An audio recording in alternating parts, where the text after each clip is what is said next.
JJ Knight 23 here, bringing you another gameplay. Today we have a 54 and 13 Nuketown Uplink gameplay with the BRM. I was going for that dark matter grind. I just got the BRM gold today. I only have the Dracon sniper and the Gorgon light machine gun left. But yeah, so I'm just playing with the BRM. It's Nuketown Uplink. I love Nuketown Uplink. Unfortunately, we are going to end up losing this game, but I did really go off. And the BRM, I feel like, is an underrated gun. It really is. It's actually got decent damage. You know, it's a light machine gun, so it's got a lot of range. There's not a lot to complain about this gun. However, what I want to talk about today is Zombies Revelation Easter egg finally solved. All of a sudden last night I see on Twitter that you know, the 6th bone is found for that 3rd step, and all of a sudden it just started spiraling. People figured it out very quickly and ended up getting to the boss fight. So Easter egg was completed. First in the world last night. Credit to, I think his name's like Jay Heck or something. First in the world to solve the Easter egg. Very cool. I stayed up extremely late. I think it was about 3:30 by the time the Easter egg was solved. I was watching along because I couldn't wait to see the cutscene. I could not wait to see how the conclusion of these, you know, characters we've grown to love over the last 8 years, how it would end. And then we get the cutscene, and I mean, spoilers, guys. Do not keep listening if you have not seen the cutscene or you do not want to know what happens, because I'm going to talk about it, because I think the ending sucked. The ending was absolutely terrible. I have never been so disappointed in a cutscene in my life. I think it was honestly probably the worst cutscene out of all the Zombies Easter egg cutscenes combined. It was worse than the Origins cutscene. If you didn't like the Origins cutscene, no way in hell you like this one. I like the Origins cutscene even better than this one. So, what happens? You beat the final boss fight. You know, that's all cool. It goes to Maxis, who's just like a ball of spirit, and Sophia, from Garad Krovi, the computer.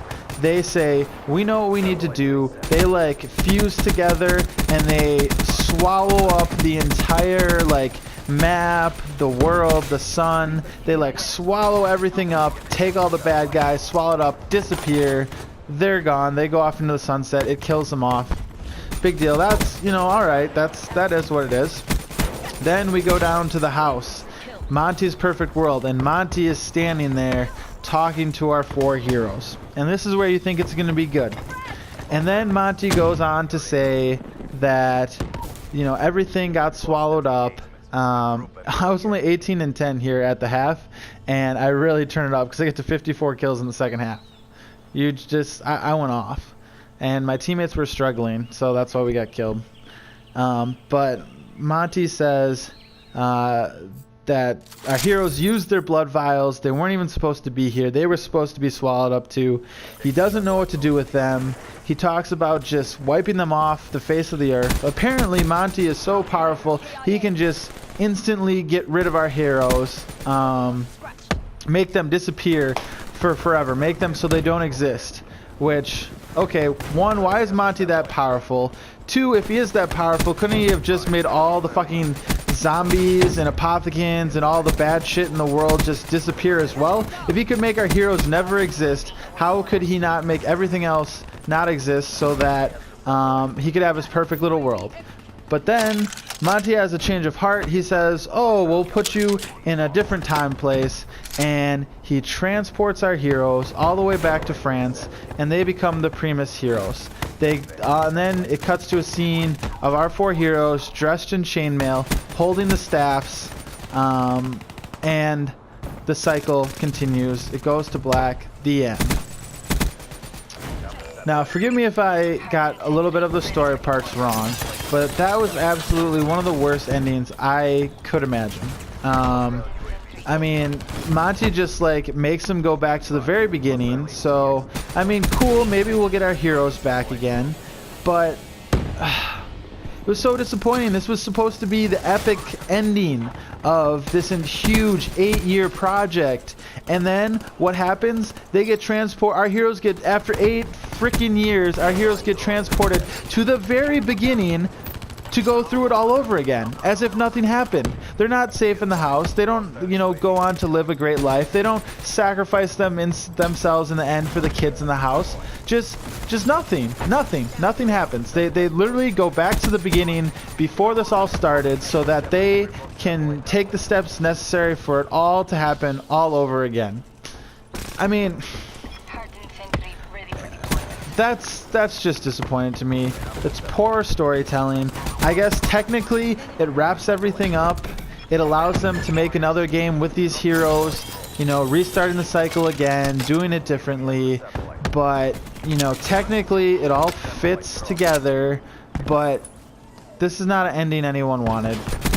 I mean, I saw a lot of people frustrated with it. I saw a lot of people who were pretending to like the cutscene, or not necessarily pretending, but like trying to like it. Like, and I wanted to like it too. Like, I love zombies so much. I wanted to be like, yes, this is the grand conclusion. And then it just fell so flat. It was so disappointing.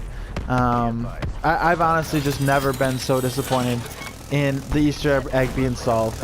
I mean, not only this Easter egg took us around, was it like 9 days to solve, and everyone, you know, I'm constantly checking Reddit, constantly checking Twitter, has someone solve the next step, and then that's what we get in the end. I mean, just so disappointing. I can't believe that's how they ended it. Frustrated. I can't believe that's how they decided to end it. Let me know what you guys think about the zombies cutscene.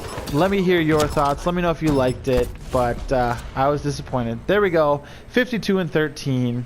Thanks so much for watching, guys. We'll see you next time.